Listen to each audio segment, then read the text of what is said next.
আসসালামু আলাইকুম। আমি ঢাকা মিরপুর থেকে এসেছি, নৌবাহিনী কলেজের একজন ছাত্র। আমার নাম মোহাম্মদ ফাওয়াজ। আমি একটি প্রশ্নের সর্বপ্রথম একটি উত্তর দিতে চাই।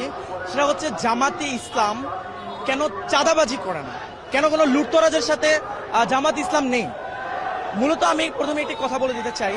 সেটা হচ্ছে, আমাদের অন্যান্য দল যদি আমরা দেখে থাকি গত 53 বছরে, আমাকে একটা দল আপনি আমাকে ইন্ডিভিজুয়াল দেখাবেন যে একটি সেবামূলক প্রতিষ্ঠান কিংবা কর্মসংস্থান তৈরি করেছে?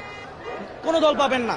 তাদের আইডিওলজি হচ্ছে নেতার পিছনে নেতাকর্মী ঘুরবে, জয় বাংলা নাইলে জয় বাংলাদেশ জিন্দাবাদ স্লোগান দিবে আর নেতার নাম নিবে। এটা হচ্ছে তাদের আইডিওলজি। জামাতের আইডিওলজি এটা নয়। তাদের আইডিওলজি কিভাবে একটি নতুন প্রতিষ্ঠান তৈরি করা যায়। আপনি যদি গত 53 বছরে খেয়াল করেন, অসংখ্য জামাতের হাসপাতাল, অসংখ্য ব্যাংকিং সেক্টর তৈরি করা হয়েছে, যার কারণে জামাতে ইসলামের যে নেতাকর্মীরা রয়েছে, পড়াশোনা শেষে তারা যদি চাকরিও না পেয়ে থাকে, তাদেরকে ওইখানে নিয়োগ দেওয়া হয়, এবং যার কারণে তাদের চাঁদাবাজি কিংবা এইসব কাজে লিপ্ত হতে হয় না। তারা একটি অর্থনৈতিক ভালো একটি কাজের মাধ্যমে তাদের জীবন বাহন করতে পারে। এবং জামাতের আদর্শ এবং অন্য একটি দলের আদর্শে ভিন্ন কোথায়? আমি একটি কথা বলতে চাই, অন্য একটি দলে আপনি সেন্ট্রাল থেকে টাকা পাবেন, টাকা যদি না পান আপনি চাঁদাবাজিতে লিপ্ত হবেন। আপনি বিএনপি বলুন, আওয়ামী লীগ বলুন, ছাত্রদল বলুন, ছাত্রলীগ বলুন, সবাই একই ক্যাটাগরি। আপনি ছাত্র শিবির বলুন যদি, বা জামাত ইসলাম বলুন, এদের অর্থ উৎস কিন্তু এইটা নয়। এদের অর্থ উৎসটা কোথায়? আমি আপনাকে বলি, ক্লাস 9-এর একটি ছাত্র, আমার নামটা ঠিক মনে নেই, আমাদের গ্রামের বরিশালের একজন ভাই, সে ক্লাস 9-এ থাকতে তার বাবা মা মারা যায়। তার পড়াশোনা সে ছেড়ে দিবে ভেবেছে। তখন জামাত যে সংগঠন তার সাথে কথা বলে, যে তার সম্পূর্ণ ব্যবস্থা তারা গ্রহণ করে, তাকে সম্পূর্ণ শিক্ষিত করে, তাকে দেশের বাইরে পাঠায় পড়তে, এবং তাকে ডক্টর বানিয়ে বাংলাদেশে ফেরত আনে। এখন আমার প্রশ্ন, একজন বিবেকবান মানুষ জীবনেও কি তাকে যেই দলটা, যে সংগঠনটা এত উচ্চ একটা পর্যায়ে নিয়ে গিয়েছে, তাকে জাতীয় রাষ্ট্রের সম্পদ বানিয়েছে, তাকে কি, তার কাছে কি কোনো সাহায্য চাওয়া লাগবে দলটা থেকে? সে তো একজন বিবেকবান মানুষ, সে নিজে থেকে তার অর্থের 50% দান করে দেবে এই দলের জন্য। এই একটা কারণে জামাতের কারো কাছে চেয়ে খেতে হয় না।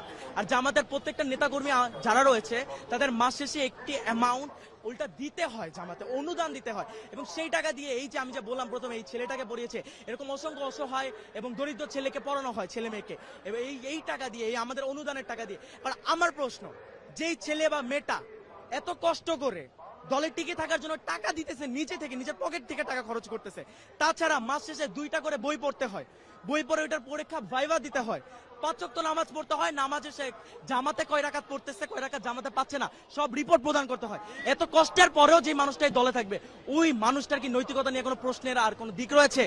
ওই মানুষটা কি কোনো স্বার্থের জন্য দল করতেছে? ওই মানুষটার ভিতরে নৈতিকতা আছে বলেই মানুষটা দলটা করতেছে। এত কষ্ট পেরিয়েও এই দলের প্রতি সে তার ভালোবাসাটা রয়েছে। এখন আপনি আমাকে কোন দিক দেখাবেন? 71-এ যে আলবদর, তারপরে রাজাকার বলে, এই দিকটা দেখাবেন? আমি আপনাকে একটি কথা ব্যক্ত করতে চাই। হযরত উমর রাদিয়াল্লাহু তাআলা আনহু, তিনি যখন ছিলেন, তিনি কিন্তু মুসলিম ছিলেন না, তিনি কিন্তু ইসলাম ধর্ম গ্রহণ করেন নাই। পরবর্তীতে মহানবী সাল্লাল্লাহু আলাইহি ওয়াসাল্লাম আল্লাহ তাআলার কাছে নিচে চায় যে তৎকালীন আরবের যে কোনো বড় দুই নেতার একজনকে আল্লাহ আমার করে দাও, এবং মহানবী সাল্লাল্লাহু আলাইহি ওয়াসাল্লামের যে কোরআন, সে তিলাওয়াত শুনে সে কিন্তু মুসলিম হয়েছে। এখন কি আপনি তার পাস্টের সাথে তার প্রেজেন্ট তুলনা করবেন? আপনি এতই মূর্খ হয়ে গিয়েছেন? আপনি চেতনা ব্যবসা করবেন? আওয়ামী লীগ এক দল বলে গিয়েছে, তারা এখন কোথায়? তারা এখন ভারতে। এরপর আরেক দল যারা এখন বর্তমানে বলছে, তারা কোথায়? তার নেতা লন্ডনে। যেই দলটাকে বলে, সেই দলটা কি পাকিস্তানে গিয়েছে? সেই দলটা যায়নি, সেই দলটা ফাঁসির মঞ্চে হাসি মুখে দাঁড়িয়ে গিয়েছে। আপনি যদি আরো বলেন, যে 71-এর কথাই আমি ধরি, যদি আসলে জামাতে ইসলাম রাজাকার হয়ে থাকতো, কেন মুজিবের সময়, জিয়াউর রহমানের সময় এই জামাতের কোন নেতাকর্মীকে রাজাকার বলে শাস্তি দেওয়া হয়নি?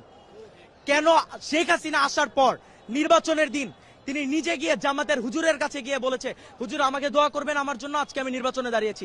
সে নিজে গিয়ে হুজুরের কাছে দিয়ে দোয়া নিয়ে আসছে। কেন নিয়ে আসছে? এবং 96-তে সে যখন জিতে যায়, জিতার পরে সে ওই ডিরেক্ট জামাতকে রাজাকার বলে ফেলে। কেন বলে? কারণ জামাত যে ইসলাম, জামাতে ইসলাম তাদের যে মত, সে মতের সাথে একতা প্রকাশ করেনি।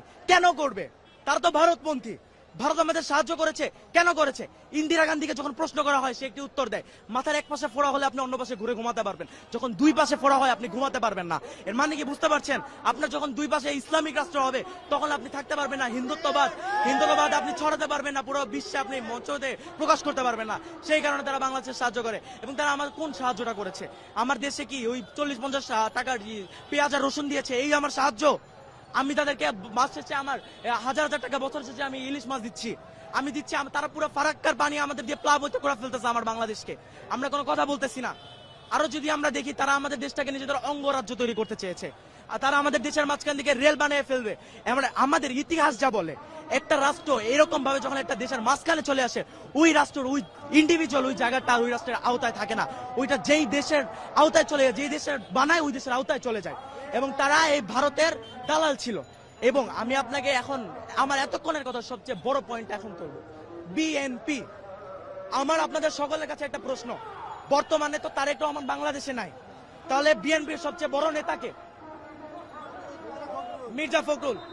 এখন আমি বলতেও হাসি পাচ্ছে আমার, মির্জা ফখরুল যদি দেশের সবচেয়ে বড় নেতা হয় বিএনপির, তাহলে গত 3 মাসে কেন মির্জা ফখরুলকে কোনো টক শোতে কিংবা কেন কোনো মিডিয়া ফেস করতে দেখা যায়নি? দেখা গেছে কাকে? সালাউদ্দিন সাহেবকে।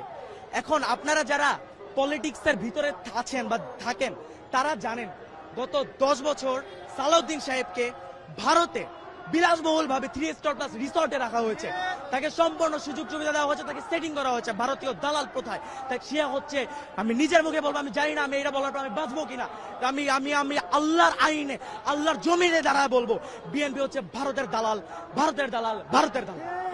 এবং যারা বিএনপির ভারতে আর কি সাপোর্ট করে না, যারা রয়েছে, যারা বিএনপির ভারতে সাপোর্ট করে না, যেমন ইলিয়াস আলী, বাবর, তারা এখন কোথায়? আমার প্রশ্ন, তাদের কি বিএনপি কি সামনে আনছে? কেন আনছে না? কারণ বিএনপি তাদেরকে আনতে দিবে না, তারা ভারতপন্থী না, তারা ভারতের বিরোধী। এবং ভারত আর বিএনপি এটা চায় না, তারা এখন এক হয়ে গিয়েছে, 2 সাপের 1 বিষ, আওয়ামী লীগ আর ধানের শীষ। সর্বপ্রথম আমি একটি কথা ব্যক্ত করতে চাই, একটি সমাবেশ অসংখ্য মানুষের একটি জোটের একটা স্থান। এখন আমরা যখন একসাথে এতগুলো মানুষ একসাথে জড়ো হই, কারো না কারোর সাথে গায়ে টাচ, যে জিনিসটা ফিজিক্যালি, এই জিনিসটা হবেই। আমার ইসলাম কি বলে একজন নারীর শরীর স্পর্শ করতে? আমার ইসলাম কিন্তু বলে না। কিন্তু আপনি যদি ইরানের ব্যাপারটি দেখেন, ইরান একটি ইসলামিক রাষ্ট্র, ইসলামিক শাসন প্রতিষ্ঠা হয়েছে তাদের দেশে। তাদের দেশে কি নারীরা উন্নত না? তাদের দেশে নারীরা চাকরি বাকরি করছে না? তাদের দেশ এতটাই উন্নত, তারা এতটাই শক্তি সম্পন্ন, তাদের ভিতরে ইসলামিক যে এতটা জ্ঞান ধারণা রয়েছে, তাদের আল্লাহর প্রতি ভয়ভীতি রয়েছে, তারা ডিরেক্টলি ইউএসএ এন্ড ইসরায়েলকে চ্যালেঞ্জ করতে পারে। বাংলাদেশকে বলেন, বাংলাদেশ তো ভারতের বিরুদ্ধে দাঁড়াতে পারবে না। কখন পারবে? যখন জামাতে ইসলাম এই দেশের জাতীয় সরকার গঠন করবে, তখনই যে একমাত্র পারবে। কারণ জামাতের যে প্রত্যেকটা নেতাগুলি বলেন, এদের আসলে ভয় নেই, এরা ফাঁসির মঞ্চে হাসি মুখে দাঁড়াতে পারে, এরা খালি আল্লাহ ছাড়া কাউকে ভয় পায় না। আপনি যদি ইতিহাস দেখেন, এটা ইতিহাস আমাদেরকে বলে। এবং আপনি নারীর কথা ব্যক্ত করছেন, নারী আগিয়ে যাচ্ছে অবশ্যই, কিন্তু ধ্বংসের দিকে। বর্তমানে যেটা যুগে হচ্ছে, আপনি জায়গায় জায়গায় দেখবেন অশ্লীলতা ছড়িয়ে যাচ্ছে। সে অশ্লীলতা থেকে মুক্তি পেতে হলে জামাতকে সরকার আনতে হবে। কিন্তু তাই বলে এই নয় যে জামাত আসলে নারীরা অধিকার পাবে না, নারীরা অধিকার পাবে। আপনি যদি হিন্দু হয়ে থাকেন, আপনি আপনার ধর্ম পালন করতে পারবেন, অসুবিধা নেই। জামাত আসলে প্রফিটটা কোথায়? যারা ইসলামে বিশ্বাস করে, যারা পর্দা করে, তারা একটু সুবিধাটা বেশি পাবে, তারা সুন্দরভাবে পর্দা করতে পারবে, তাদের দিকে আড়াল চোখে কেউ তাকাতে পারবে না। এটা হচ্ছে জামাতের আশার আইডিওলজি, এবং তারা এটাই বিশ্বাস করে। কিন্তু কোন নারী যে কর্মসংস্থানে যেতে পারবে না, এমন কোন কথা জামাত ব্যক্ত করে না। আপনি যদি আমাকে দেখাতে পারেন জামাতের একটি খুঁত যদি আপনি আমাকে দেখাতে পারেন, আমি নিজে বলছি আমি ওই দিন থেকে জামাতের সাপোর্ট করা বন্ধ করে দিব ইনশাআল্লাহ।